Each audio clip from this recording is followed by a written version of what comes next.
que nos move vai além da energia. Nascemos do desejo de estar ainda mais próximos de nossos clientes, formando um só time com know-how para oferecer as melhores soluções em energia, que promovam maior economia, eficiência e segurança energética, sustentabilidade e competitividade. Afinal, onde tem energia, tem um jeito melhor de usar, gerar e comercializar. Inovamos sempre para garantir a economia e o desempenho que nossos clientes precisam. Somos a CPFL Soluções.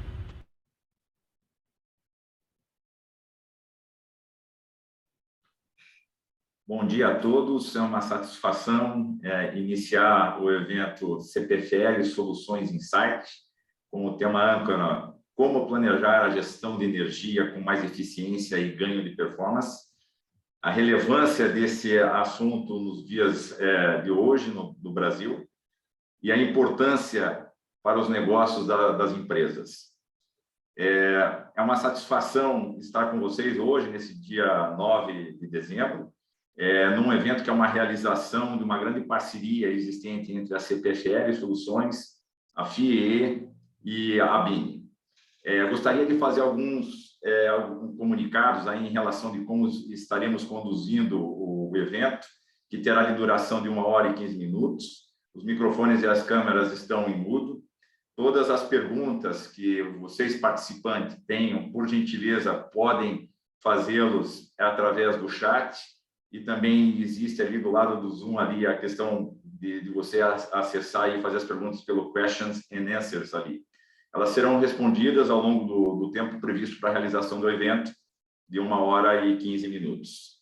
Gostaria de agradecer imensamente a participação dos nossos palestrantes convidados, o Ciro Bocuse, da EcoEE. O Ciro, uma pessoa bastante conhecida, um ícone no setor, especialista no setor de energia, tanto de distribuição quanto de geração e transmissão. A Gisele da Cunha Abreu, que é gerente de gestão de energia da Sabesp, que vai nos trazer aqui uma perspectiva da gestão de energia, né, numa empresa como a Sabesp, no ambiente de mercado livre. E o Flávio Souza, grande amigo também, diretor comercial da CPFL Soluções, que está compondo esse time justamente para poder fazer a abordagem desse tema tão relevante. Gostaria de passar a palavra para o Flávio para dar as boas-vindas para todos vocês participantes. Legal, Marcelo, obrigado mesmo. Quero agradecer a todos aqui, principalmente você, Marcelo, por estar moderando e conduzindo essa conversa bacana que a gente vai fazer. Ciro também, como o Marcelo comentou, uma referência no setor, com bastante conhecimento, experiência e conteúdo. E a Gisele, uma grande empresa, uma missão bastante significativa lá, na Sabesp, na condução da gestão da energia, e um grande cliente nosso também, para a gente fazer esse bate-papo. Eu represento aqui a CPFL Soluções, é um braço do grupo CPFL, uma empresa que esse ano completa 109 anos de história, uma empresa que está presente no mercado de distribuição de energia no interior de São Paulo, no interior do Rio Grande do Sul, transmissão de energia em vários pontos do país, os maiores geradores de energias renováveis do país, com plantas no Nordeste, Sudeste, Sul, Centro-Oeste, e na área de comercialização de energia e soluções. Esse braço das soluções ele foi criado, uma marca única, onde integra a CPFL Serviço, a CPFL Geração Distribuída, Eficiência Energética e Comercialização de Energia, levando todo esse poderio de experiências e histórico que nós temos do grupo para auxiliar os nossos clientes a ter um consumo mais eficiente, tratar a energia de forma mais responsável e como tirar o benefício com um custo mais adequado, uma economia maior, uma eficiência maior, sem ter grandes surpresas. Esse é o nosso propósito e uma grande expectativa sobre essa conversa. Obrigado, Flávio. Eu entendo que a gente está num momento bastante interessante, né? Já é um ambiente em transformação. Nós temos aí, paulatinamente, o mercado se abrindo. Além disso, a tecnologia promove uma conexão da geração ao consumo, os desafios de engajamento dos consumidores, desde os residenciais até os grandes consumidores, que é objeto justamente do nosso fórum de hoje, do nosso seminário de hoje, considerando também a crise energética que a gente está passando, agora um pouquinho mais amena em função das chuvas que iniciaram, né, dentro do nosso período úmido, mas isso são pontos aí relevantes que a gente vai estar considerando como variáveis aí nas discussões que a gente vai ter. A gente tem cada vez mais um engajamento tanto do consumidor residencial como dos mais eletrointensivos aí em relação à geração de energia, né? E como administrar essa geração, essa injeção de energia renovável aí também nos sistemas, quais são os impactos também em relação a isso, como trabalhar a eficiência energética. Fala-se muito e também já se começa a discutir algum frame regulatório com relação à gestão pelo lado da demanda e também, de forma bastante relevante, a questão da governança e também de sustentabilidade, né? Estamos aí dentro de um momento de ESG bastante relevante, possibilidade do selo verde e dos certificados também de energia renovável. Então, são aspectos que a gente vai estar considerando no nosso evento, e já rapidamente eu passo a palavra para o Ciro, que vai trazer justamente a perspectiva dos desafios de gestão de energia nos grandes consumidores. Ciro, muito bom dia e obrigado pela presença. Bom dia, Marcelo, bom dia, Flávia, bom dia, Gisele. Em primeiro lugar, gostaria de agradecer a CPFL Soluções e a ABINE pelo convite.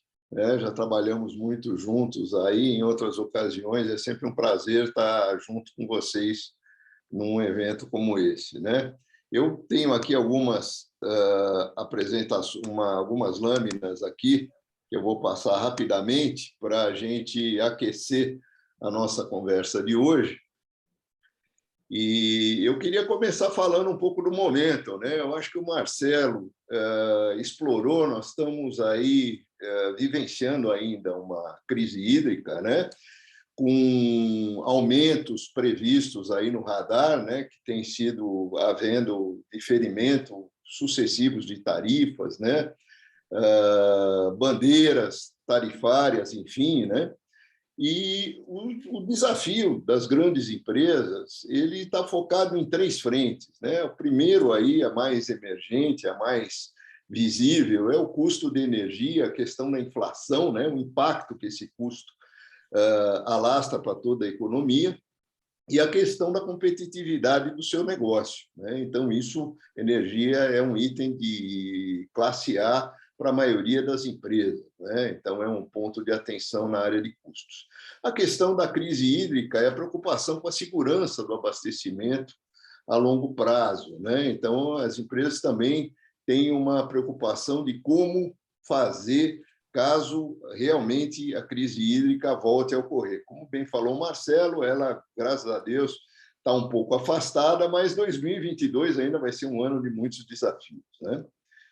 E também essa questão da agenda ESG. A maioria das empresas estão preocupadas com a sua pegada ambiental, as questões de cidadania, diversidade, e as questões de governança, transparência. Então, esse é o pano de fundo sobre o qual as empresas estão lidando com as questões de energia. As preocupações com o meio ambiente e os custos, como eu falei, estão crescendo globalmente na sociedade. Mas para a gente poder ter uma abordagem minimamente organizada, né, do que fazer nesse cenário, com todo esse contexto, a gente precisa separar o que é a parte mais administrativa, a parte mais contratual, de tratamento regulatório, e a parte de eficiência energética em si. E é isso que eu vou abordar aqui rapidamente na minha apresentação aqui curta, né? Primeiramente, a questão da gestão de contratos, ela visa uma redução direta de custos, né? Seriam ações administrativas fora da planta, ou seja, rever a forma como você está contratando e usando a energia, né? A questão da eficiência energética, ela trabalha mais a questão da redução de volumes. Então, são ações físicas que as empresas têm que executar necessariamente na planta, né? E, normalmente, a gestão eficiente, a gestão de contratos, precede essas medidas de eficiência e, às vezes, até permite cortes de custos significativos, né? E, às vezes, até reduz um pouco o retorno percebido desses projetos de eficiência. De uma maneira geral, a otimização de contratos ele tem 4 frentes, né? As 3 primeiras seria a parte de usos e tarifas. Então, clientes que, por exemplo, seriam enquadráveis de estar num outro nível de tensão, por exemplo, clientes que estão na baixa tensão, mas seriam elegíveis pela legislação de migrar para a média tensão, ou estão na média e poderiam migrar para a alta, teriam descontos progressivos no fio com investimentos muito pequenos. Então, estar atento ao enquadramento regulatório da sua ligação é um ponto elementar e fundamental. Outras questões seriam a parte de automação, muitas vezes uma automação simples, por exemplo, conectar um gerador na ponta ou fazer uma gestão da produção para controlar a ponta. Isso também traz reduções de custos importantes. Então, um exame das contas, um diagnóstico energético competente pode ajudar muito as empresas a fazerem reduções significativas nessa área. Finalmente, também, eu acho que tem uma questão de multas, né, que muitas vezes passam percebidas, são pagas juntamente, estão discriminadas na fatura, mas, às vezes, a fatura vai direto para o financeiro e ninguém acaba olhando, e, às vezes, com pequenos investimentos e correção de fator de potência, enfim, olhando a questão de eliminação de multas também pode ser uma fonte importante. E a mais importante é a questão do mercado livre, né? Eu acho que isso vai ser muito explorado nessa discussão de hoje, né? O mercado livre ele é uma possibilidade hoje para unidades que estejam em alta tensão, que sejam supridas em alta tensão, maiores do que 500 kW, ou individualmente ou em comunhão, né? Um número grande de clientes que têm plantas menores que estão sendo reunidas sob comunhão dentro de um mesmo CNPJ podem estar acessando o Mercado Livre. E quem está no Mercado Livre hoje já está olhando até a questão da autoprodução, que é uma possibilidade de se associar a um grupo proprietário de geração própria e usufruir uma série de outros benefícios adicionais, inclusive tarifas de fios diferenciadas, que são facultadas aos autoprodutores, né? Para aquelas unidades de alta tensão que não são enquadráveis nas regras atuais para o Mercado Livre, elas podem ter, da mesma forma que as unidades de baixa tensão, uma alternativa interessante na geração distribuída, sejam sistemas on-site, dentro da própria planta, onde é feita a compensação de energia, ou sejam sistemas contratados através de uma geração remota. E tudo isso aqui que eu estou falando são contratos. Você não faz necessariamente grandes modificações em termos de planta, né? Então, são ações que visariam a otimização dos contratos. A outra frente é a questão da própria eficiência energética, né? Onde primeira ação, que é mais evidente, é mais comum, é o retrofit de instalações, né? Então, troca de lâmpadas, troca de motores por mais eficientes, troca de equipamentos antigos de ar-condicionado, enfim, são muito comuns e normalmente provocam um efeito de redução de volumes e, por isso, indiretamente, uma redução de custos. Esses volumes, inclusive, eles trazem uma vantagem, porque, como os impostos que incidem nas faturas, eles são significativos, né? Os impostos e encargos, e são proporcionais ao uso, na hora que você reduz os volumes, você tem um efeito de alavancagem de redução da conta pela eliminação de impostos proporcionais, né? Além disso, a questão de reformas e instalações elétricas. Muitos clientes têm instalações antigas que precisam ser atualizadas nas normas, tem questões de segurança, questões de sobrecarga, perdas que estão sendo pagas após a medição, necessidade de setorização de circuitos, por exemplo. Então, você quer controlar iluminações em turnos diferentes, tudo isso fica possível, medidas adicionais de economia através de reformas, instalações e adequação à norma, né? Também é muito comum reformas na edificação, né? A gente tem assessorado uma série de clientes que, muitas vezes, com medidas simples, como pintura de paredes, né, para melhorar o aproveitamento da iluminação, filmes nas janelas para evitar a insolação e aumentar a eficiência do condicionamento de ambiente, enfim, são medidas que são tomadas. E aí, passos um pouco mais ousados, com maiores investimentos, tanto na área de automação, que também tem custos caindo vertiginosamente, então existem sistemas de automação industrial, sistemas de automação predial, que fazem um controle automático de iluminação, refrigeração, né? E, no caso da indústria, automação de processos, né? E, finalmente, eu acho que aí é um passo já mais adiante a segurança energética, você gerar uma parte da energia que você consome, são sistemas de cogeração à autoprodução, e aí tem sistemas, por exemplo, de cogeração com ciclo combinado, aproveitando captura de calor e frio, ou seja, a própria geração de energia permite você tocar a parte de condicionamento de ambiente, né? Então, tem uma série de oportunidades nessa área para usos específicos, né? E a própria geração solar fotovoltaica e também a geração solar térmica para aquecimento de água e troca de calor, enfim, né? Agora, o importante de tudo isso, eu procurei dar um panorama, né, do rol de opções e de coisas que têm que ser consideradas, é que não existe uma bala de prata.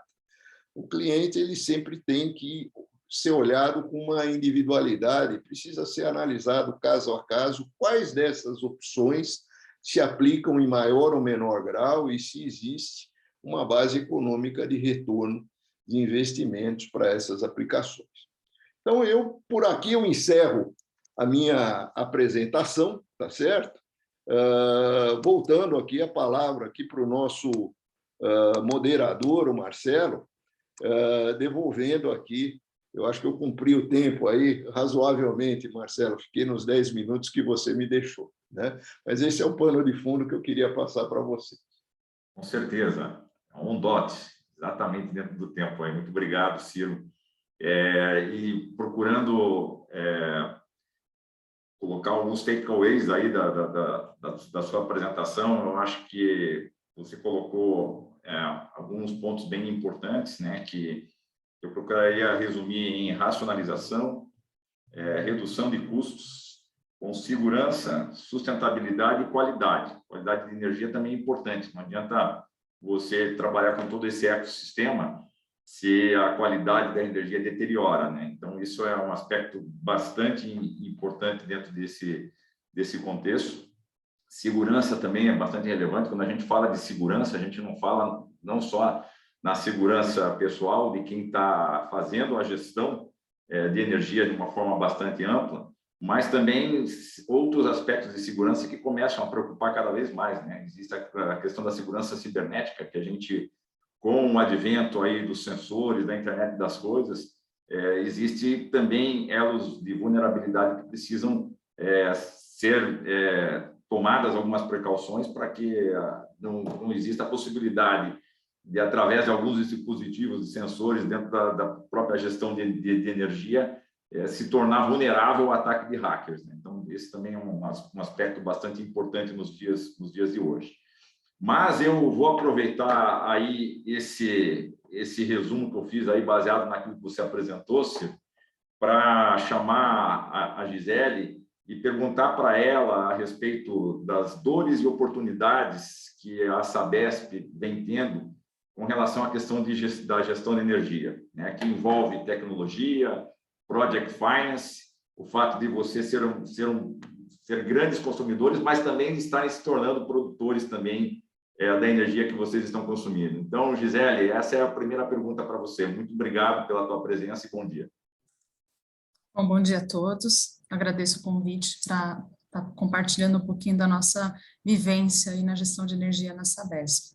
Então, primeiro, gostaria de esclarecer que a Sabesp por ser uma empresa de saneamento, ela é muito dependente de energia, né? Então, nós somos responsáveis por cerca de 2% do consumo de energia do estado de São Paulo.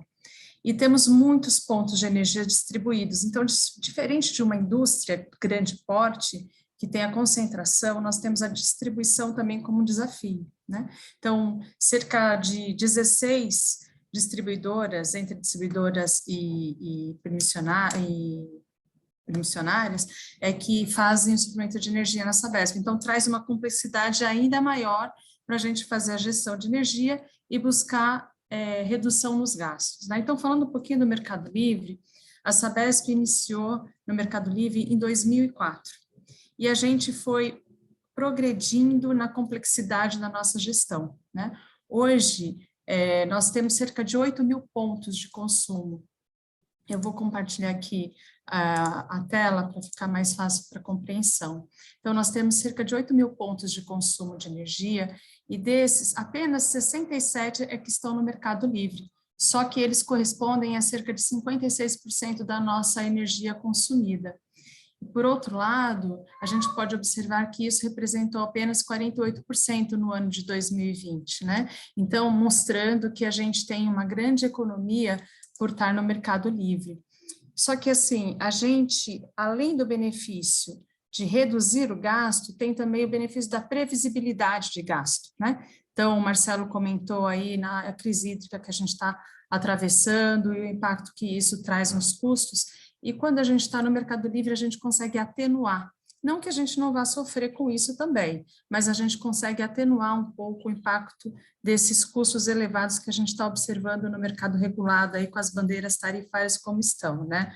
Então, falando do Mercado Livre, a gente procura não só, a Sabesp é uma empresa de monopólio, né? A gente não procura competitividade, mas a gente procura a modicidade tarifária. Então, a gente consegue reduzir os custos para os nossos clientes através do Mercado Livre. Então, a gente atualmente está trabalhando, como o Marcelo falou, na progressão, né, no aprimoramento da nossa gestão, e hoje a gente fez um PPA com a CPFL, né, uma aquisição de 10 anos, com ampliação também da participação da energia de fonte renovável na nossa matriz, que é uma preocupação também da Sabesp, né, de estar ampliando a participação de fonte renovável na matriz energética. Excelente, Gisele. Flávio, dentro dessa relação aí da CPFL com a Sabesp enquanto cliente, me explica um pouco, além desse arcabouço que envolve o ambiente livre, quais são os serviços e o propósito de valor que a CPFL enxerga que é possível prover, né, para um contrato desse com a Sabesp ou contratos similares que possam aparecer com outros clientes. Legal, Marcelo.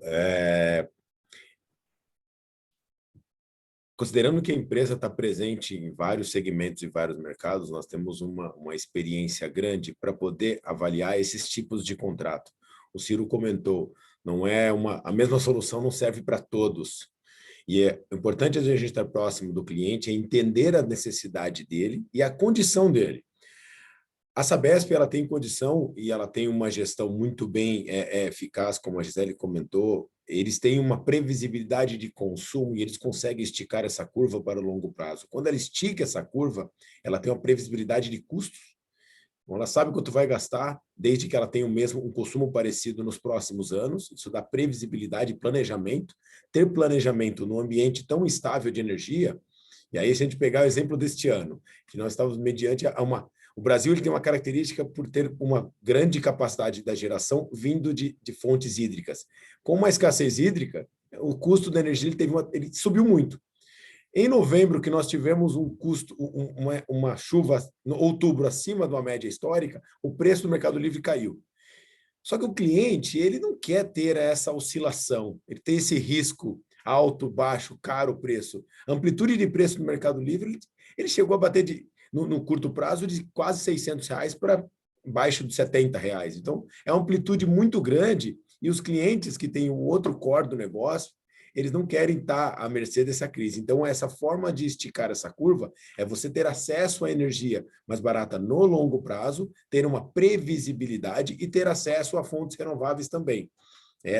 E aí é onde nós conseguimos trazer para esse contrato que nós fechamos com a Sabesp de previsibilidade de custo, um custo bastante atrativo. Então, como a Gisele trouxe, ela traz um custo operacional menor, onde consegue reverter isso aí na modicidade tarifária para os clientes da própria Sabesp, e uma previsibilidade, e também energias de fontes renováveis, onde ela consegue não somente ter o benefício da energia, uma garantia de ter recebimento da energia, isso é um ponto importante, porque ter um grupo de porte como o Grupo Sabesp e o Grupo CPFL juntos, ela tem uma garantia de que essa energia será entregue com certeza frente ao grande grupo que nós somos e honraremos com os contratos. E aí, no futuro, também uma contribuição para o meio ambiente. Então, isso aqui, o ambiente Mercado Livre, ele é algo que chegou e vem crescendo a cada ano, um crescimento bastante disruptivo, e o que se discute cada vez mais no mercado, e o Ciro até trouxe isso aqui na apresentação dele, é uma liberalização cada vez maior do mercado. Então, hoje está limitado a clientes que têm uma potência acima de 500 kW, mas essa curva ela vem descendo, existe um planejamento, e nos próximos anos, clientes menores terão acesso a comprar energia no Mercado Livre, tendo também a condição de ter essa previsibilidade e essa condição de preço e garantia um pouco maior.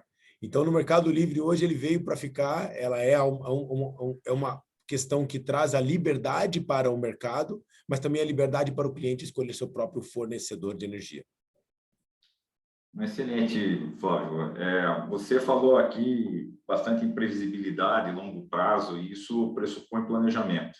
Então, a minha pergunta aí para a Gisele é como que a Sabesp vem planejando essa questão de sustentabilidade em energia, né, com racionalização e redução de custos, e quais são as ações e o portfólio de soluções aí que vocês têm adotado, e quais são as ações em curso hoje em relação a isso, Gisele?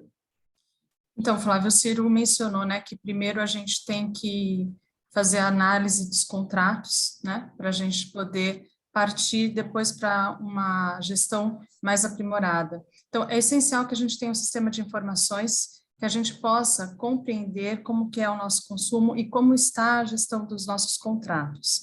E com base nisso, a gente consegue identificar as nossas instalações em baixa tensão, que aí a gente está no mercado regulado, e a gente não tem muita alternativa para a redução dos gastos com energia na baixa tensão.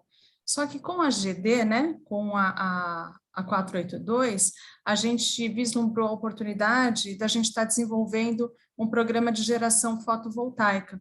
A Sabesp também, pela característica dela, do setor de saneamento, ela tem algumas áreas que no interior de São Paulo, que elas não estão sendo utilizadas. Então, a gente identificou essas áreas e estruturou um programa de geração distribuída energia fotovoltaica para aproveitamento do potencial de energia e abatimento nas instalações de baixa tensão. Então, a gente está reforçando a nossa vocação para a sustentabilidade, o alinhamento com os objetivos estratégicos da ONU, fomento à inovação e à descarbonização, né? Então, é um programa amplo que a gente vai conseguir abater a energia, o consumo da energia em baixa tensão.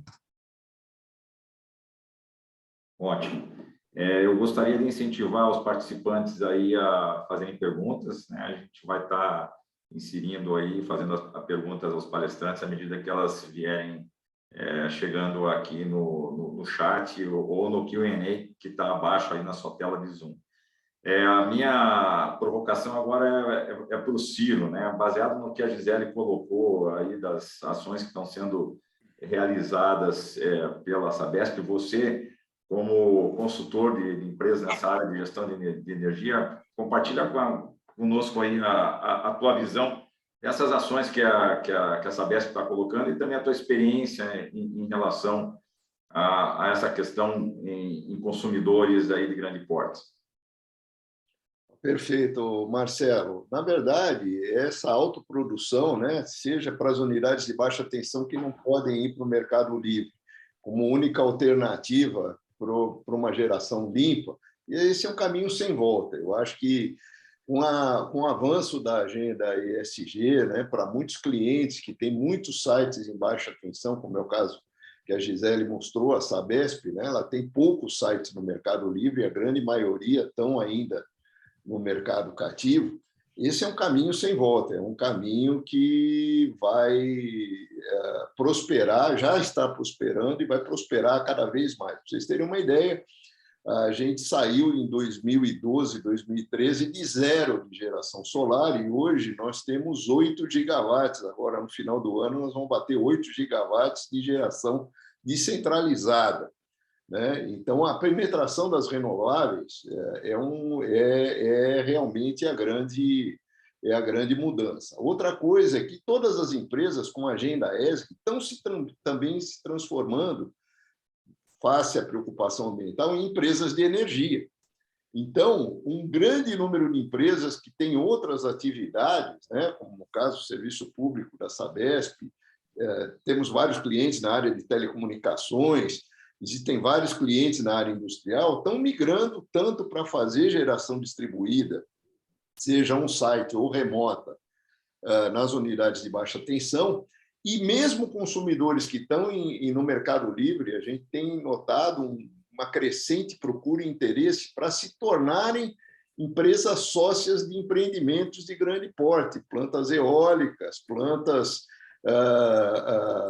solares centralizadas, para poderem usufruir de benefícios adicionais que o Mercado Livre concede para clientes autoprodutores. O autoprodutor ele paga uma tarifa de fio menor, porque ele também está produzindo energia e paga encargos mais reduzidos. Então, como eu falei, não existe uma bala de prata, né? O que nós estamos falando são tendências, precisa fazer a conta, precisa analisar caso a caso as oportunidades e os investimentos necessários e os retornos, mas esse realmente é um caminho sem volta e o interesse nessa área é crescente. Como o Flávio falou, o mercado vai estar abrindo para tickets menores do que os 500 kW. Então, um número grande de clientes que hoje estão na alta tensão e não são elegíveis ao Mercado Livre, ou que estão na baixa tensão e poderiam migrar para a alta tensão, esses clientes aí, nos próximos 2 ou 3 anos, vão ter um elenco de oportunidades ainda mais ampliado do que existe hoje.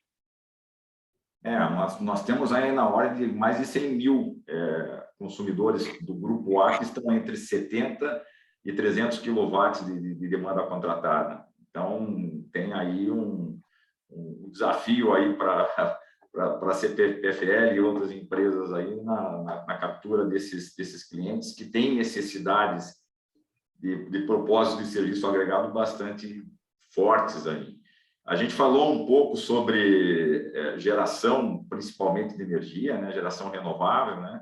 E um aspecto que eu queria perguntar para o Flávio, aí, inclusive eu estive num seminário a semana passada, até escutei o Luiz Henrique falando aí de alguns impactos que tem a geração renovável, por fontes renováveis, trazidos aí para o sistema, principalmente em termos de conexão.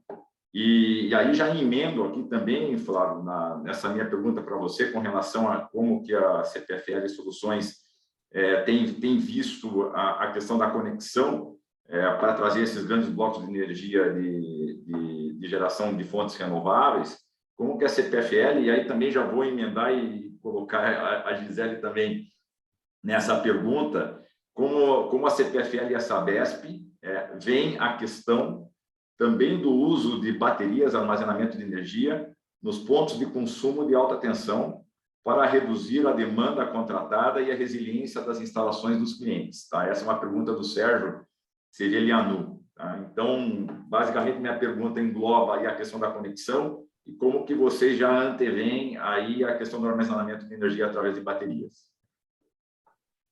Legal, Marcelo. Eu vou começar pela parte da conexão das usinas e da transmissão.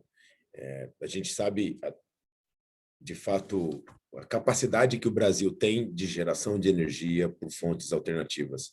Nós temos mais de 60% da nossa energia gerada por fontes hídricas, que é uma geração de energia renovável, mas não somente isso, o Ciro também comentou, o crescimento vertiginoso da geração fotovoltaica. Isso significa que o Brasil, além do potencial de insolação solar que nós temos no país inteiro, áreas menores, áreas menos capacitadas, mas todo o país tem capacidade para isso, nós temos também a capacidade que a tecnologia atingiu, amadurecimento da tecnologia. A tecnologia hoje de geração de energia fotovoltaica, tanto os inversores quanto placas, já é algo conhecido, dominado, e isso traz para o cliente uma segurança maior e faz com que os clientes venham aderindo a esse tipo de solução. Então, você, mesmo de residência, eu falo isso, porque na minha casa eu tenho sistema como esse, você consegue ter acesso a isso, não somente para pequeno consumo, mas como grandes empresas que também veem essa aderência. A Gisele mesmo comentou isso aí com a Sabesp, usufruindo aí dos benefícios da geração distribuída para poder reduzir o consumo das plantas, gerando a própria energia no próprio site. E as grandes plantas, Marcelo, o desafio que nós temos de conectar, porque nós temos grande capacidade de geração, o Nordeste, tanto solar como eólica, é muito grande, e o consumo no Sudeste. Como trazer essa energia para cá? Nós temos um gargalo, sim. O planejamento tem de expansão dessas linhas, a CPFL está presente nisso, tanto na geração, nós temos mais de 2 gigawatts de energia gerado em fontes eólicas somente, e a gente trazer essa energia para o centro de consumo é um desafio grande que o país vem enfrentando, e ele vem, sim, tentando conduzir isso aí na criação dessas usinas, grandes usinas, trazendo essa energia.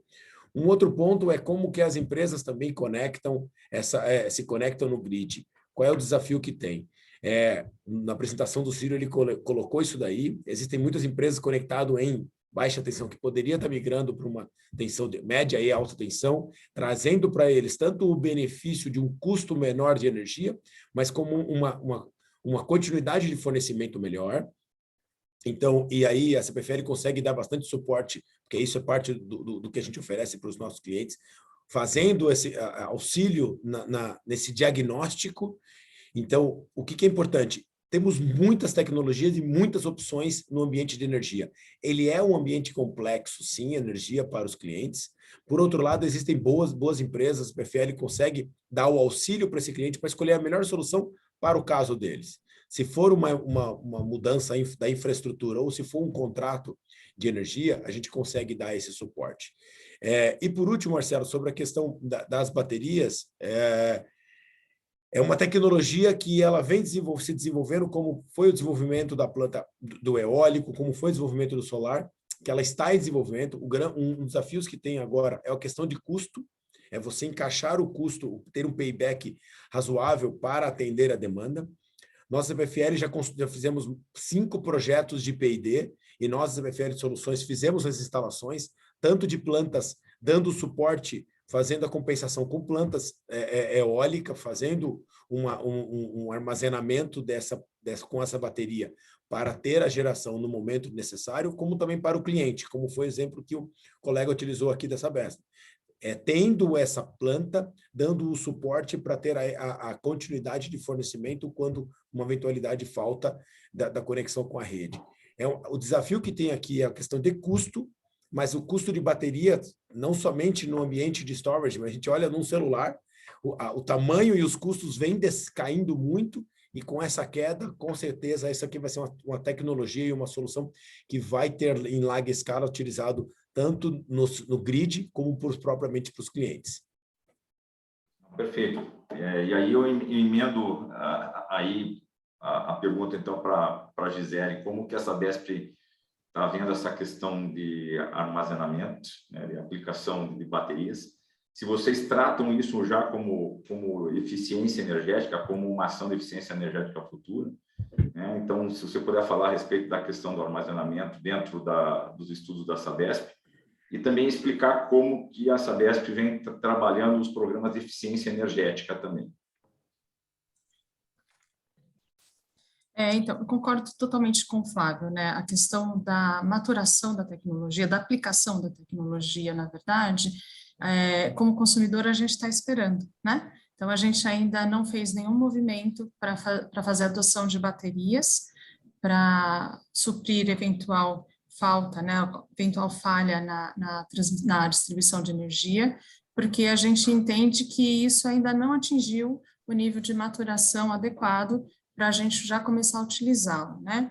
Então, a gente tem feito investimento em geração renovável, sobretudo porque a fonte também traz um benefício, né, de geração no horário mais caro, depois que a gente fez a adoção do PLD horário, né, então hoje a gente tem a geração hídrica como a bateria da rede, a grande verdade é essa, né, a grande bateria da rede, e a gente está usufruindo do benefício da fonte solar, por exemplo, que gera a energia no horário que a energia é mais cara. Aí, desculpa, só um minutinho que o gato está querendo aparecer aqui, só. Desculpa. E agora falando um pouquinho de eficiência energética para redução do consumo de energia, né? Então, a Sabesp, ela optou por fazer uma avaliação do problema como um todo, né? Então, a gente optou por olhar desde o planejamento do empreendimento até a destinação final do equipamento. Então, a gente passou a adquirir equipamentos considerando o nível de eficiência como critério de seleção, né? Então, a gente não olha menor preço, não mais, a gente não olha somente o menor preço, a gente olha também quanto que isso vai me gerar de gasto com energia ao longo dos anos. Então, a gente colocou isso também como critério de seleção nos nossos processos de contratação, mostrando para o mercado que a Sabesp quer mesmo implantar equipamentos com grande eficiência, né? Além disso, a gente fez até um programa em parceria com a CPFL para substituição de motores, né? Então, motores com fabricação anterior a 2009, entrou lá no programa Bônus Motor, e a gente fez a substituição de motores e conseguiu economizar 5%, o que é bastante, né? Então, a gente economizou 5% do nosso consumo de energia. Então, a gente tem buscado sempre reduzir o nosso consumo para a gente poder ter mais eficiência, né, nas nossas operações. É isso aí. Ô Marcelo, posso fazer um pequeno complemento? Sim.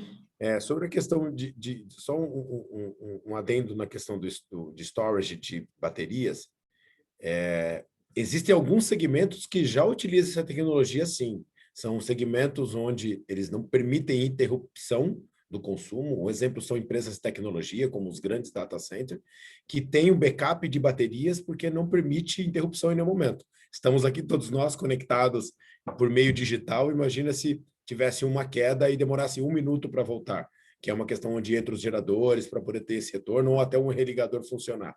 Então, eles entram com grande capacidade de baterias. Então, tem empresas, sim, e depende muito da característica do consumo da empresa. Onde ela pode ou não ter uma interrupção, mesmo que por um curto espaço de tempo.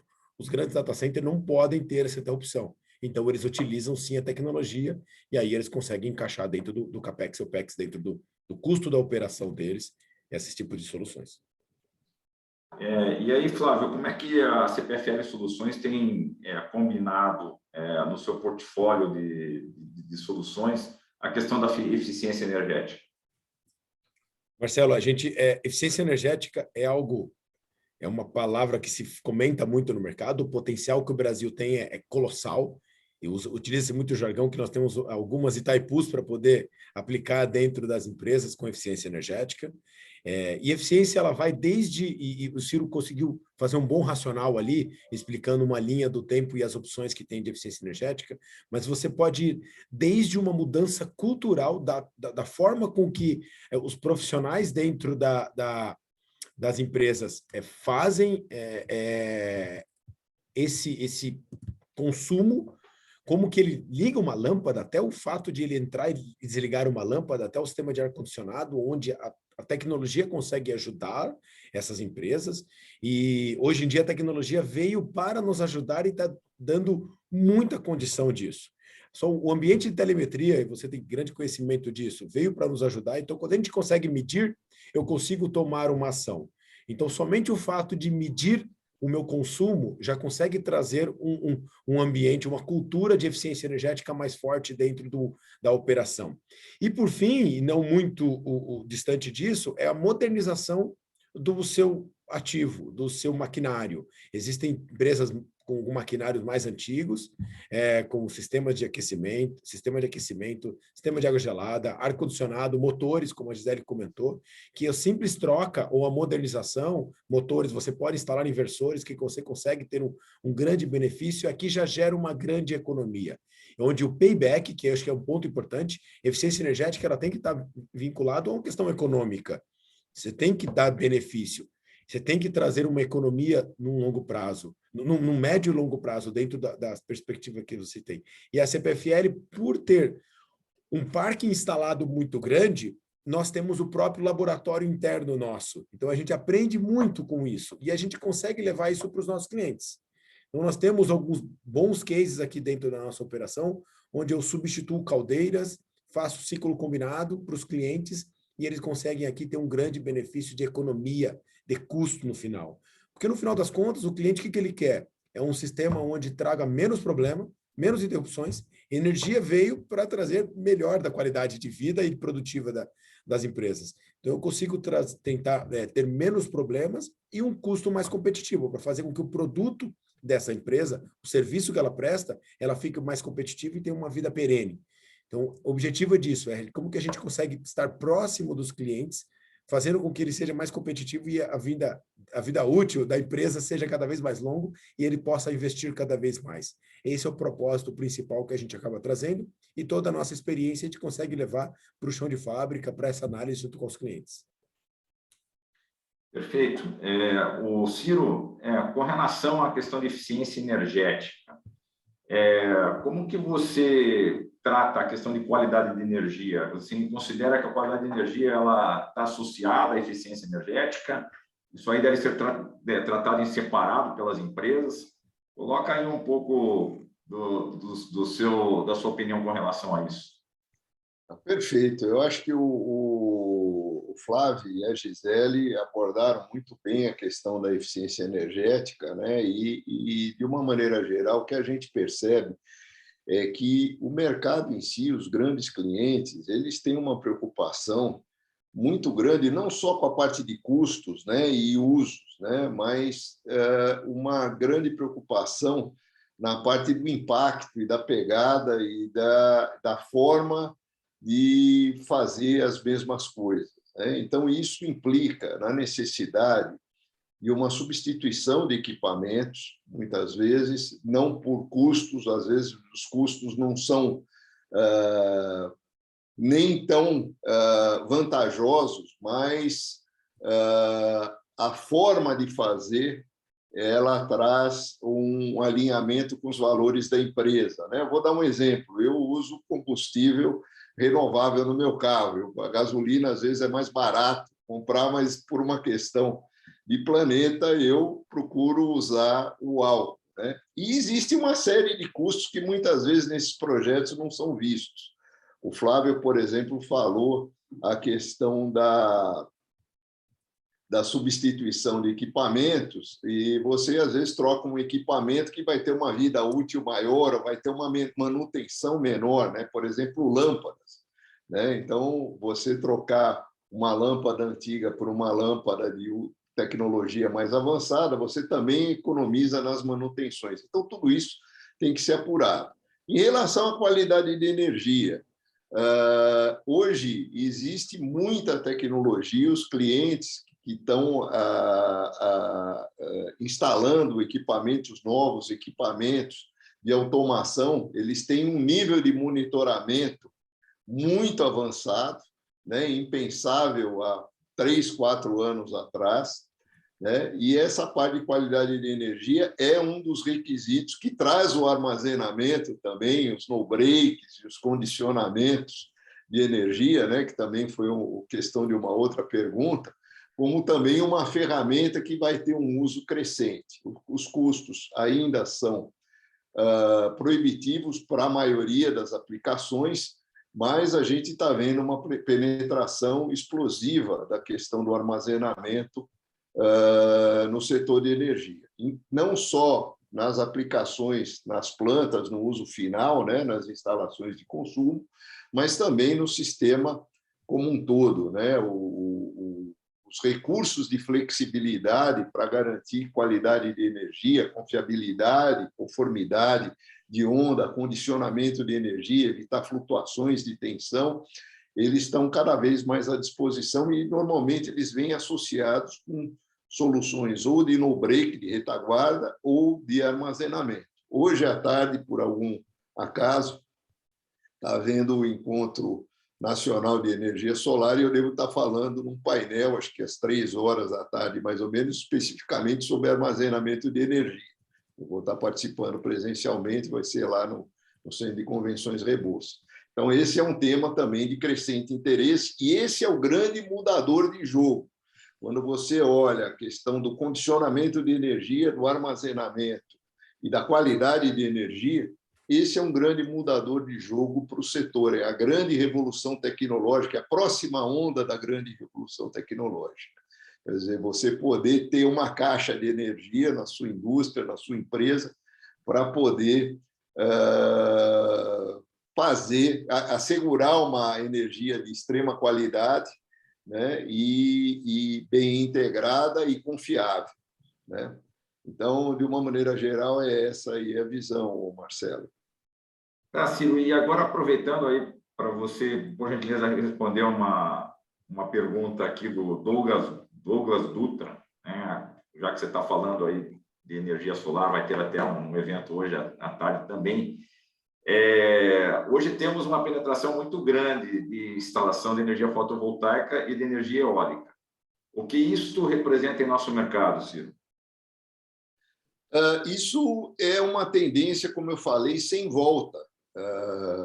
O grande crescimento da oferta de energia, não só no Brasil, mas no mundo, ele está sendo feito através de energias renováveis. Então, basicamente, a eólica e a solar são o vetor de expansão dos mercados. Aqui no Brasil, diferentemente do passado, também uma grande expansão do mercado está sendo feita pelos próprios consumidores que já estão no mercado livre. Antigamente, o governo tinha que fazer, basicamente, leilões regulados para expandir. Agora, com a perspectiva de abertura de mercado, mais e mais os consumidores livres estão se tornando empreendedores e sócios das grandes plantas, dos grandes empreendimentos. E essa é uma mudança fundamental. Agora, essa entrada dessas energias, tanto eólica como solar, são energias que a gente chama de energias não controláveis, né? A gente brinca que a eólica e a solar são despachadas por Deus. Deus é que manda ventar muito, ou que manda fazer sol, ou manda muita nuvem para cobrir o sol. Então, a presença dessas fontes, a integração dessas fontes nos sistemas atuais é um problema crescente também. Isso não só no Brasil, no mundo inteiro. Por quê? Porque, às vezes, você tem um dia bonito e, de repente, passa uma nuvem muito grande e a geração ela tem uma queda, uma rampa de descida, uma rampa de subida muito grande. A mesma coisa é eólica. Então, isso traz crescentemente uma necessidade de recursos de flexibilidade, que nós chamamos de flexibilidade. O que é essa flexibilidade? É fazer com que o sistema interligado permaneça estável com essas rápidas variações de geração, entrada e saída de montantes significativos. E, para isso, tem várias ferramentas. Uma ferramenta é gerenciar a demanda. Você ter, por exemplo, medidores inteligentes e clientes contratados em tarifas que, numa emergência, você consiga cortar o consumo desses clientes. Uma outra forma é você ter recursos de armazenamento, como bem falou a Gisele, o Brasil é um país abençoado e nós temos as hidrelétricas, que crescentemente vão fazer mais esse papel do que propriamente gerar energia. A energia vai ser gerada mais por solar e eólica no futuro, e as hidrelétricas elas vão fazer o papel de regular essas variações ao longo do tempo. O custo da energia no mundo é tendendo a cair brutalmente. E o custo de potência, o custo da reserva de capacidade, a tendência é subir. Então, esses recursos de armazenamento serão muito importantes. Eu tenho estudado muito isso, formas de atender isso, tanto em nível pequeno como em nível grande. Em nível de sistema, uma solução são usinas reversíveis de ciclo fechado. Mas isso daria para falar mais 2 horas, eu vou encurtar a resposta por aqui. Na verdade, é um desafio crescente a integração dessas novas renováveis e a ferramenta para isso são os recursos de flexibilidade, entre os quais o armazenamento e o gerenciamento da demanda. Basicamente isso. Quanto que solar e eólica está representando hoje já da matriz energética no Brasil? Olha, a eólica deve estar em torno de 20 gigawatts e a solar deve estar em torno de 10, são 30 e 190, tá? Isso deve de dar... A eólica já chega, acho que a uns 15%, e a solar deve estar batendo o quê? Uns 5%, mais ou menos. Eu acho uns 20%, mais ou menos. E, além dessas fontes, você tem a cogeração, que ninguém vê, mas a cogeração hoje é 10%. Consumidores que geram a própria energia dentro do site é algo em torno de 10% de participação na matriz, com predominância da biomassa, que é uma outra fonte renovável muito importante que tem um grande potencial de crescimento, né? Só para mencionar. Então, uns 20, uns 40, uns 35% mais ou menos da matriz deve estar nessas 3 fontes aí, eólica, solar e biomassa. Perfeito. Gisele, o Lucas de Moraes tem uma pergunta para você. Quais são as principais preocupações vistas pela Sabesp quanto ao projeto de lei em andamento para taxação de geração própria? Eu acho que ele está se referindo aqui a 5829. Então, na verdade, assim, Marcelo, tudo depende da sua motivação, né? Então, se sua motivação é única e exclusivamente reduzir o gasto, então aí você vai ficar muito preocupado. Mas se sua motivação é reduzir o gasto, ampliar a sua matriz a fonte renovável na matriz energética, ampliar a segurança energética, né, quando você está fazendo a geração, então aí começa a atenuar, né, essa mudança começa a ser atenuada. Então, para a gente, né, na Sabesp, a gente tem outros benefícios que não só a redução nos gastos com energia, quando a gente está falando de GD. Então, para a gente entende que, claro, quanto maior a rentabilidade, melhor, né? A gente vai ter um retorno mais rápido, mas não é o único exclusivo benefício que a gente tem com esse projeto. E emendando aqui já uma pergunta também do Breno Santana, que está correlacionado, de uma certa forma, a isso. Com relação a essa questão dos projetos aí, que acho que é importante, né? Porque a gente está num ambiente aí onde que a segurança jurídica para os investidores é bastante importante, né?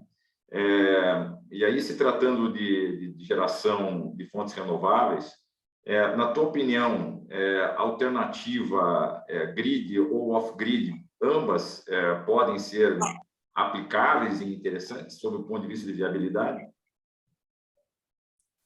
Na minha opinião, sim. Tudo depende, como o Ciro colocou, né? Cada caso é um caso, você tem que estudar cada aplicação. Então, depende das instalações que a gente não tem nem consumo de energia na instalação, que a gente está fazendo a implantação de uma usina fotovoltaica. Então, a nossa geração vai ser toda injetada na rede. Agora, tem casos que não, tem casos que a gente tem um consumo de energia ali e a gente vai fazer a diminuição, né, do consumo de energia da rede. Então, a gente vai estar off-grid e vai estar atendendo o consumo da planta. Tudo depende da análise do projeto em si, para você falar se vale a pena ou não, e depende também da localidade, né? Então, a gente tem, como eu falei, a gente tem instalação em todo o estado de São Paulo, instalações em todo o estado de São Paulo. Então, tem local que a gente tem uma incidência de sol maior, né? Então, a produtividade é maior, a gente vai ter um retorno mais rápido. Tem um local que realmente não vale a pena. Por exemplo, aqui na cidade de São Paulo, a área é cara, né? A insolação também não é tão elevada, então isso prejudica a viabilidade econômica. E aí, assim, embora a gente tenha interesses, né, tenha o benefício de sustentabilidade, né, fazer investimento nessa planta solar, ela tem que, no mínimo, fechar a conta. Então, quando a gente está falando aqui da cidade de São Paulo, a gente tem outras alternativas, por exemplo, o aproveitamento em CGH, né? Então, a gente tem algumas centrais de geração hídrica que a gente aproveita a cascata, a energia potencial que tem nessa distribuição de energia ou nessa chegada de energia para a gente fazer o aproveitamento. Perfeito. Flávio, uma perguntinha para você aqui do Pedro Henrique Cavalcante. Quais são os impedimentos que você acha que existem ainda? Estou fazendo uma pergunta, o Pedro está fazendo uma pergunta aberta, assim, os impedimentos com relação ao livre mercado. Você acha que hoje o arcabouço jurídico está já sendo promotor em relação à questão do livre mercado? E politicamente, você acha que o Brasil evolui para isso também? Marcelo, hoje a modelagem de negócio e até onde a CCE entra como um órgão que regula a comercialização de energia já está bem evoluído. O Mercado Livre, a primeira migração aconteceu em 98, com a Carbocloro fazendo a primeira migração lá atrás, e de lá para cá houve muita evolução. O mercado ele demorou um pouquinho para dar uma guinada, mas 2002, 2003 que ele conseguiu subir e as empresas começaram a migrar. Hoje, praticamente 30% do consumo de energia hoje do país ele é direcionado ao Mercado Livre e é uma tendência de crescimento, como isso que o Ciro comentou, com essa liberalização de mercado. E você mesmo comentou, nós temos muitas empresas que estão de 70 e 300 kW ali em alta tensão que poderiam migrar. E isso já está acontecendo. Existem agendas, existem projetos de lei que permita essa evolução. O que é um ponto importante? Existem hoje o que acontece? As empresas que saem do mercado cativo para o mercado livre, sem uma forma ordenada, sem estar conectado com a necessidade que tem do mercado, existe um legado de geração, existe um legado onde as distribuidoras têm as energias e que ela já tem essa demanda para atender esses clientes. Como fica essa migração sem estar estruturado, sem estar conectado todos os agentes do mercado, permitindo essa migração? Então, o que eu consigo colocar hoje, Marcelo, o mercado está pronto para isso. As empresas fornecendo energia estão prontas para isso. Existe tecnologia para poder dar segurança para o mercado. Cada vez mais está melhorando a segurança jurídica e financeira para isso, onde ainda temos algumas empresas que acabam não trazendo um risco para o mercado, mas são menores essas empresas. As empresas que querem migrar, ela consegue buscar grandes empresas, onde saiba que essas empresas estarão com eles até o final desses contratos. Isso é muito importante. E para o ambiente regulatório, isso é pauta hoje das discussões.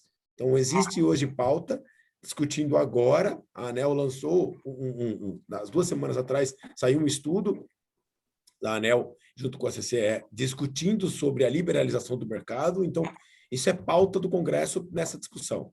Então, com certeza, daqui para o futuro, teremos um caminho de liberalização maior, garantindo a continuidade do fornecimento e dos agentes do setor, garantindo a mitigação dos riscos para o provedor da solução e para o gerador e para uma comercializadora, trazendo segurança para o setor. A pior coisa do mundo é quando tem um problema no meio de um processo de migração, onde o cliente fica sem energia, então ele compra energia R$200 e ele está exposto no curto prazo porque ele não tem essa energia que ele tinha comprado.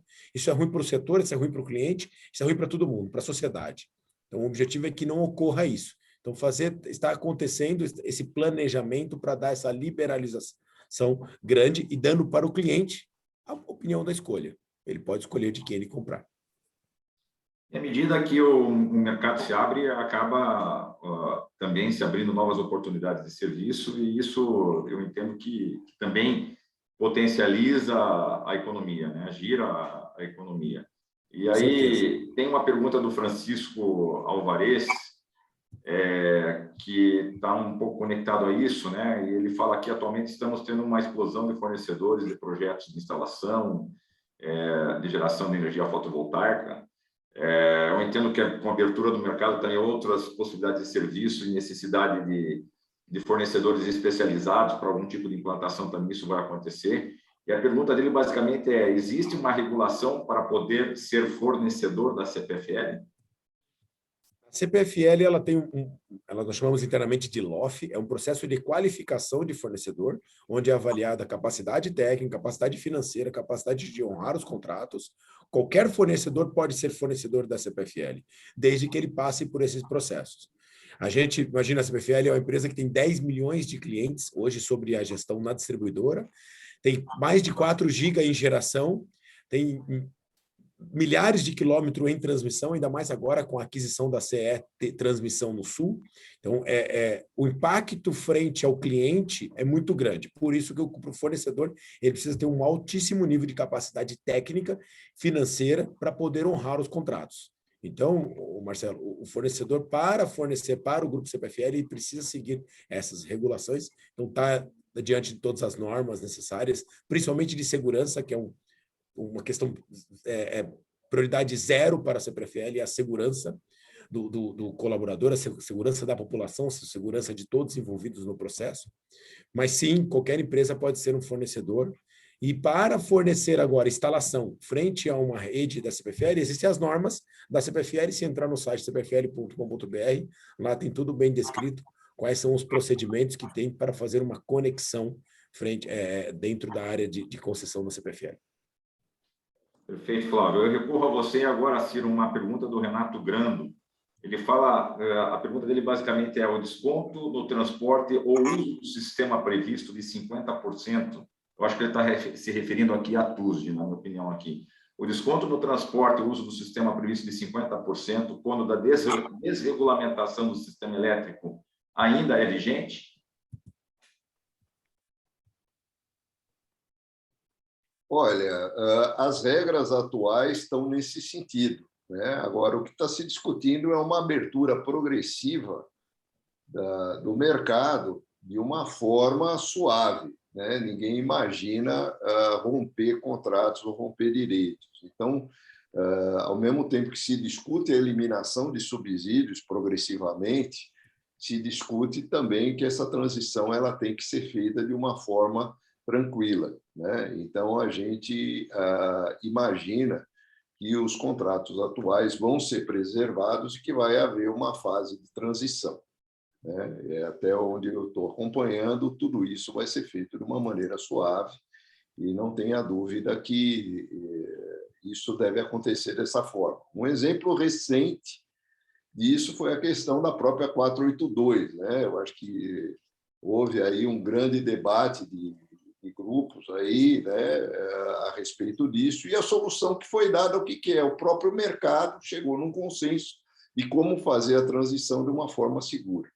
Então, dentro disso, todas essas transformações, a gente acredita que são reguladas pelo próprio mercado, né? Até pegando um gancho no que o Flávio falou, né, a questão da segurança jurídica do mercado livre, o próprio mercado tem interesse em manter as coisas estáveis, porque não é bom para ninguém, nem para os fornecedores, nem para os consumidores, haver descontinuidades ou desbalanços, né?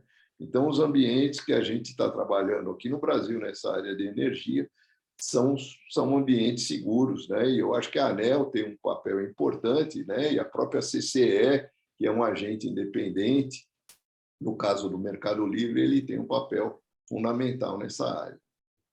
Não sei se o Flávio poderia complementar alguma coisa, talvez ele esteja acompanhando de forma até mais perto que eu, né, dessa questão aí, dessas mudanças, né? Mas essa é a minha visão. Ciro, bom, exatamente isso que você comentou. O único complemento é que o desconto para os geradores, hoje, o benefício do desconto da TUSD, principalmente para renováveis, ele tem um prazo para ser finalizado. Então, isso é escalonado, isso até o final do ano que vem.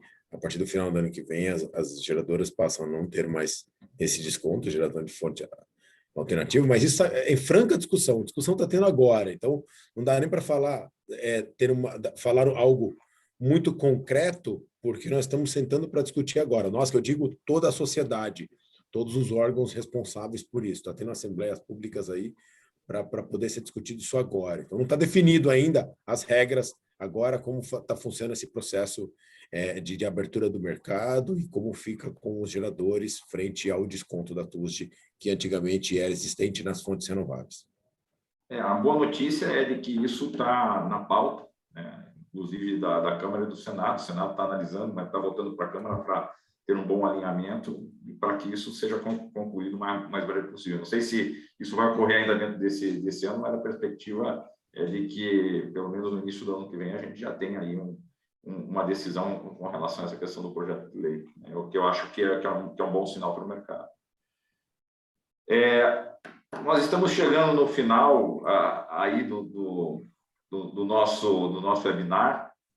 Nós temos aí mais 5 a 8 minutos. Eu gostaria de pedir, na sequência, para a Gisele, para o Ciro e depois para o Flávio, por gentileza, falar a respeito dos certificados de energia renovável, né, e como isso está conectado com relação à questão ESG, né, de sustentabilidade, como, no caso, a Sabesp tem trabalhado com isso. Os comentários aí também do Ciro na sequência e do Flávio, e já aproveitar também para vocês, por gentileza, fazerem as considerações finais em relação ao seminário também. Por gentileza, Gisele, você, começando. Bom, Marcelo, na verdade, eu queria voltar um pouquinho e falar de eficiência energética ainda, que eu acabei esquecendo de comentar uma parte muito importante. Então, a gente faz a auditoria energética, né? Então, primeiro, a gente procura identificar se a gente tem potenciais para a economia de energia.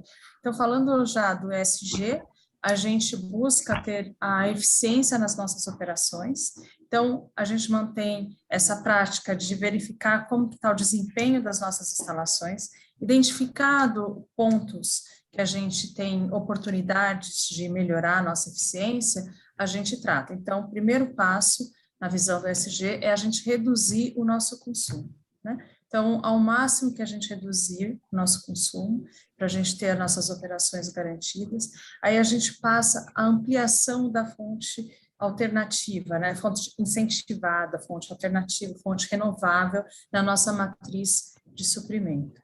E depois, a gente, feito toda essa cadeia, a gente está planejando fazer a aquisição de I-RECs, né?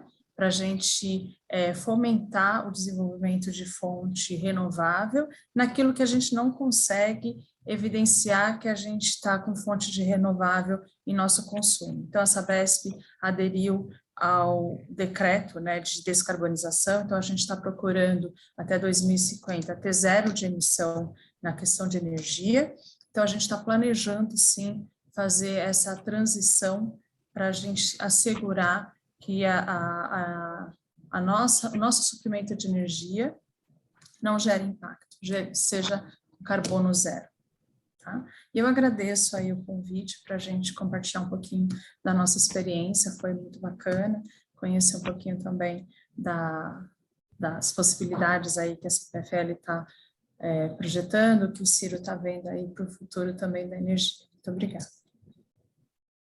Obrigado. Ciro, e dentro dessas atribuições que eu te passei aí também, agora nessa rodada final aí, eu aproveito também para colocar uma pergunta do Luiz Guilherme, que acho que acaba estando dentro do contexto aí também das considerações finais, né? Você vai falar um pouquinho também da tua opinião com relação à questão do ESG, das certificações aí de energia renovável e tal, e aproveita também, por gentileza, para responder essa pergunta aqui do Luiz Guilherme. Em comparação com o resto do mundo, como está todo o sistema de geração, transmissão e distribuição de energia do Brasil, do ponto de vista de regulação, organização e comercialização? É uma pergunta de $1 milhão, né? Então, vamos lá. Bom, de uma maneira geral, o Brasil ele tem tido um notável avanço, né? Eu acho que na parte de geração, e também o sistema de transmissão brasileiro é um sistema equivalente ao sistema da América do Norte inteira e da Europa inteira, né? Então, é um sistema de transmissão com dimensões continentais, que captura eficiências, né, de diferenças de geração entre regiões, né, e vocações e regiões, até por clima, complementariedade de regimes hídricos, regimes solar, eólico, né? Então, existe toda uma otimização que o sistema de transmissão traz, né? E o Brasil ele tem uma vocação muito grande nessa parte de geração também. Eu citei aqui anteriormente a biomassa, que é uma coisa que poucos países do mundo conseguem aproveitar com o nível de eficiência que o Brasil aproveita e com complementariedade, né? O regime hídrico, né? O Brasil também prosperou muito com eólica, com solar, e num mundo globalizado nem poderia ser diferente, né? Essas tecnologias elas estão se tornando competitivas, eficientes em termos globais, né, em função da escala, e avançou muito. Na distribuição, eu acho que a gente teve um avanço muito grande na parte de automação de sistemas, mas a gente ainda está discutindo muitas travas aí na parte de modernização da medição e das tarifas, né? Eu acho que a nossa tarifa ainda é uma tarifa monômia na baixa tensão, né? No Mercado Livre, nos grandes clientes, os clientes de alta tensão, você já tem medição eletrônica, você tem tarifas hora-sazonais, você tem sinalização de preço horário, né? Então já tem um avanço, um mercado mais moderno. Mas o mercado de baixa tensão ainda predomina um ranço um pouco paternalista, né? Do governo provedor, o cliente de baixa tensão pagar uma tarifa única, onde ele tem pouca visibilidade em termos de energia e potência, com muitos subsídios incluídos. Então, um passo importante em toda essa liberação de mercado é a introdução de novas tarifas, e para isso você precisa mudar uma planta de medidores cuja discussão de troca ela tem que ser feita dentro de uma visão plurianual. Então, isso também é um tema, aí, é um desafio que o país tem. Esse tema está sendo discutido em várias instâncias, na ANEEL, na própria legislação, existe um desafio grande para o Brasil fazer essa transição. O cliente de baixa tensão hoje, ele não tem opções de diferentes tarifas. Então, o que ele está fazendo? Ele está indo para solar, que é a única opção que ele tem, né? Ou fazer alguma coisa de eficiência energética. Então, em termos de Brasil, eu vejo assim, né? E essa é a visão. Quanto ao fechamento, né? Eu acho que a grande mensagem é que nem tudo se resume a custo. Eu acho que a Gisele deixou isso muito claro, o Flávio deixou isso muito claro, eu procurei também falar muito. A gente olha, os clientes eles olham também a questão da pegada ecológica, né? O volume que eu estou consumindo de energia para fazer esse tipo de atividade é razoável, é o melhor que eu posso fazer, eu estou fazendo isso num nível de eficiência, eu faço uma auditoria energética, eu posso melhorar isso aqui, reduzir o meu impacto. Essa é uma questão. A outra questão é a segurança, que também a Gisele ressaltou muito, né? Se amanhã tiver uma crise, qual o meu nível de liberdade ou qual o nível de impacto que vai ter em mim? Então, a questão da segurança, eu acho que é uma questão. E a questão da própria agenda ambiental e dos valores das empresas. As empresas, como eu falei, estão se tornando cada vez mais empresas de energia, não só porque hoje é viável você ter uma produção própria, mas também porque existe uma preocupação com a questão climática. E aí vem todos esses certificados que garantem a origem de fontes e fazem a proposta de você zerar emissões e tudo. Então, essa é uma agenda global que também está repercutindo aqui, e da mesma forma que a tecnologia ela é inevitável, essa agenda também é inevitável na medida em que o planeta é um só. Então, eu queria também finalizar agradecendo a organização do evento pela oportunidade, né, e manifestar a minha satisfação em poder estar aqui com essa equipe aqui, conhecer Gisele e rever Flávio e Marcelo, grandes companheiros aí de longa data. Muito obrigado, viu? Obrigado. Flávio, a CPFL sempre teve, desde muito tempo atrás, muito conectada com a questão da sustentabilidade, né? Até porque está no meio do setor expressivo, que é o setor sucroalcooleiro, e esse DNA, de uma certa forma, está dentro da CPFL. Então, por favor, coloque aí o que você tem para compartilhar com o público aí em relação à questão de sustentabilidade e também colocar suas considerações finais aí. Legal, Marcelo. Bom, hoje em dia tem muito mais opções para o cliente. Você pode construir sua própria geração de energia, como aqui já explorado, você pode comprar energia de outro local, então você fomenta essa construção e de qualquer tipo de energia, tanto energia eólica, a CPFL é líder no mercado em venda de energia no mercado livre e de geração de energias renováveis do país. Então a gente tem muito se aproxima muito com as decisões do planejamento estratégico das empresas, ajuda muito nisso. E caso não faça a geração ou não compre, a empresa pode adquirir certificados, que é esse mesmo que você comentou do I-REC, que nada mais é do que cada 1 megawatt consumido, 1 megawatt-hora consumido, é um I-REC, essa relação é única, então a empresa ela pode comprar, inclusive no final do ano, olhando tudo que ela consumiu no ano, então no final do ano de 21 ela pode comprar, referente a todo o consumo de 21 e neutralizar toda a emissão de carbono que ela tenha com esse certificado. Existe um instituto global independente que faz essa regularização. Então, a CPFL, como ela é grande geração, ela tem grande capacidade de emissão de certificados, ela não pode vender o mesmo certificado para 2 empresas. A gente acabou de anunciar na mídia uma venda de um volume muito grande, mais de 300 mil I-RECs para uma empresa de tecnologia. Então, a gente está muito presente nesse mercado, visto que nós somos grandes geradores. Então, opção para o cliente tem. É só ele escolher o que mais se adequa dentro do planejamento dele.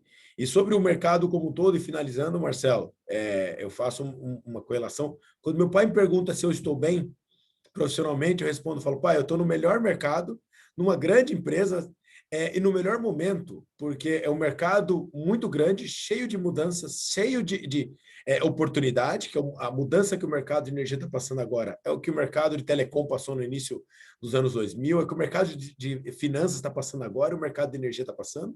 Tem muita tecnologia chegando, então muita mudança vai ter, carro elétrico, solar, baterias, um elemento que o Ciro trouxe, o Brasil ele tem uma grande capacidade, então nós somos um país onde tenha muita capacidade. A gente acaba vendo muitas notícias sobre o país e questionando, mas não dá para negar que nós somos uma fonte de oportunidade muito grande e sim de segurança. Por que tem tanta empresa externa investindo no Brasil?